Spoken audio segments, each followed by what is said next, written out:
So, what I meant by literature is that literature is where you actually, whenever you want to start a project, you want to find out what is already known about the area that you want to work on, right? You do not want to repeat, right, what others have done. You do not want to rediscover what others have already discovered, right? You need to find out what exactly is the uh, the novelty, all right, the value that you're going to add to the body of knowledge, all right. It is something like the expected outcome of your work, right?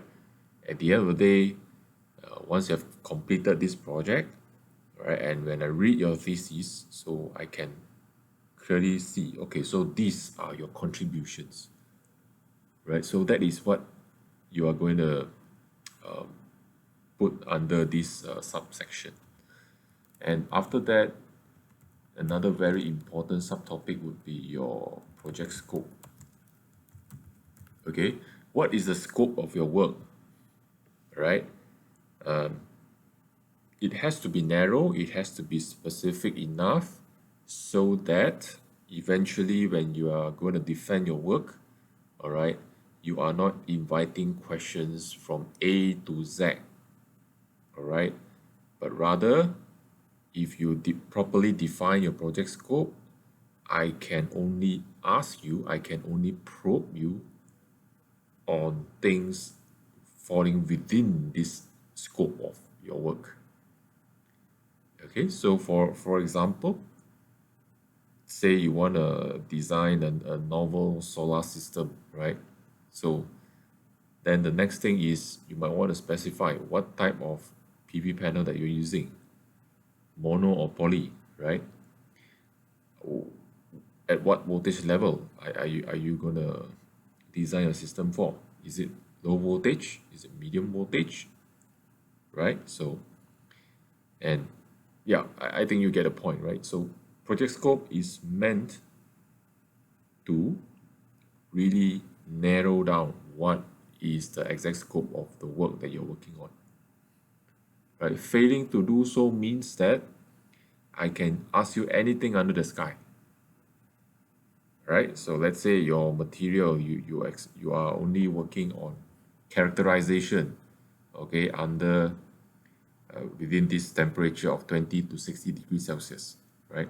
If you do not spell it out under a project scope, then I'm going to ask you how would your material behave at 100 degrees Celsius, at 200 degrees Celsius, right? Although it is beyond your scope, but because you did not define it properly, then it gives me the right to question you. Okay, so that is very, very important, your project scope. Last but not least, for each chapter, I usually advise my students to end it with a summary of the entire chapter. Okay, so that would be for chapter 1, introduction. Okay, it is very, very important for us to clearly define your problem statement, right? Craft a very specific research question, followed by the SMART objectives, and then your expected output, and of course your project scope, your scope of work. Okay, so from chapter 1 we will move on to chapter 2. All right, so chapter 2 is literature review. Okay, so literature, as what I mentioned to you, is the body of knowledge, right? It is supposed to be a very huge pool of knowledge where scientists, researchers all around the world, all right, they did something and they want to communicate their findings. So what they'll usually do is they will publish their works, and all these works will be appearing in a cloud of literature. All right, it's a cloud. Imagine it's a cloud, right? So our goal as a researcher is to gain access to the cloud and find out, is there any room for us to add new value to the cloud. Okay, so that is the purpose of literature review. Right, it is not just about summarizing what each people has done, but also criticize, right? The goal is to have a critical literature review. Okay, so coming back to the subtopic, so 2.1 would be again the overview as I already explained to you. And then probably towards the end, let's say 2.7 or 2.8 or whatever the order that you have, it will be summary. But whatever that is in between is really up to you to structure, right? Unlike chapter 1 where we usually have a predefined structure, okay, it's already a preset kind of items that you need to provide. Chapter 2 is very, very much dependent on the nature of your work, the topic of your work. All right. So, if let's say you're working on the field of solar energy, then perhaps you can just start off with by introducing like what are the latest updates on solar energy as a whole, right? Here again, you are starting very, very broadly, right? In a very broad sense. Then after that, maybe you want to zoom a little bit to maybe on the specific solar PV panel, right? So what is the latest models that we have in the market, right? What are the technologies? Okay, so you can see that 2.2 is very broad, okay, but 2.3 we are slowly narrowing down, right? And it's up to you to define, right? 2.3, 2.4, maybe you want to work on solar tracking system, right? So etc. And eventually, what would be the very specific area that you're working on? So that should probably be your 2.5 or your 2.6. Okay, so and your 2.5 or your 2.6, eventually you want to close back the loop, right? You want to relate back, okay? You want to, after you have read through hundreds of publications, you want to show to us that, look, okay, many researchers have done A, all right? Many researchers have also done B, okay? But no one or very few of us have actually done something related to C, all right? And under this C, all right, you have maybe C part 1, C part 2, C part 3. And you notice that C part 3, right, no one has done anything about it.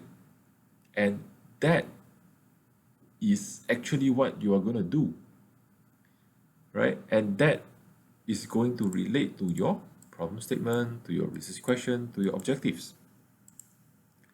So that is what I meant by a very critical literature review, right? You are not just summarizing what people have done, but you are also trying to identify what are the research gaps, right? What are the gaps that people have not addressed? Okay, maybe people have studied on a particular material for temperature range from 20 to 80 degrees Celsius. And then another researcher, they studied from 100 to 150 degrees Celsius. But no one has done anything from 80 to 100 degrees Celsius. And that is the motivation for you to come in, right, to try to contribute to the body of knowledge.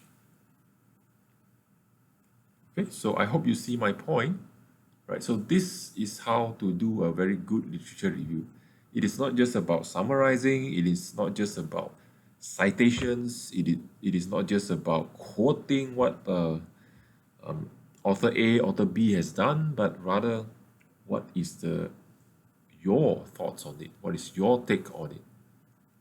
Right? So that would be for chapter 2, which is your literature review. And the third topic would be research methodology. Okay, so research methodology, this is where you are going to clearly tell us, right, how are you going to plan your work, right? Chapter 1, you have already told us your goals, your objectives. Now, chapter 3, I want to know how. How are you going to achieve those objectives, right? So as always, you start off with an overview of the chapter. Now, 3.2 is the usually what I would expect the overall project flow. Okay, so project flow means you need to show me in the form of a flow chart. All right, it could be any form. All right, let's say I just insert one of the templates that we have. Anything. All right, I just for example like this, right? So you have this. This is your flow chart. All right. So first stage. What is the first stage of your work? You need to tell me. All right, in the form of a flow chart. Then stage 2. Right, stage 3. So this is where I want to clearly see what are the major stages of a work, right? And usually we expect to also see where is the starting point, okay, and where is your end point.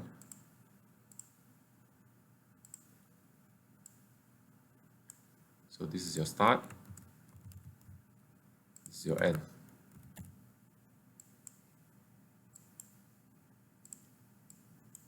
Okay, so, and these stages, right, some of the stages might be in the form of conditional, right? It is a conditional statement whereby, okay, if I achieve this condition, I can move on to the next stage. But if I fail to achieve this condition, then I need to go back to the previous stage. Okay, so in that case, you need to use the conventional, conditional shape, which is actually usually is a diamond kind of a shape, right? So yes, I go to the next stage, right? No, I need to go back to the previous stage. So this is a conditional block, right? So this entire chapter 3 really depends on how well you have designed your flowchart, right? If your flowchart is very clear, it's very good. I see and I immediately know what you're going to do, how you're going to do it. That would be a very good research methodology, right?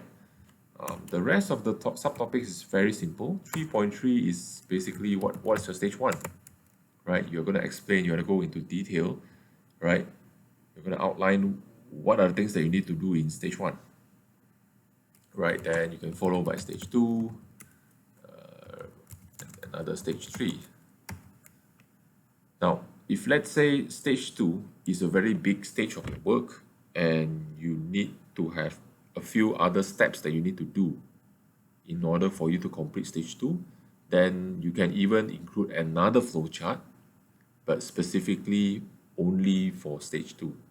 You can, right? There's no limitation that you can only have one flowchart in the entire chapter 3. No, right? It really depends on how deep, okay, what is the depth of each stage of your work. Okay, so, and we will usually end it with a summary of your chapter. Okay, so, and after these 3 chapters, the other things that I would expect to see in your research proposal would be you can have a very short conclusion chapter, right? You just need to conclude whatever you have done so far, right, from chapter 1 to chapter 3.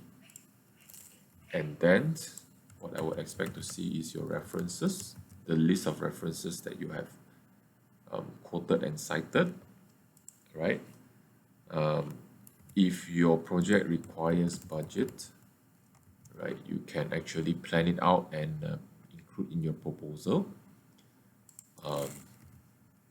And the last item to be seen in your research proposal would be your Gantt chart, right? So Gantt chart, you need to tell us, right? I just give you a very short example.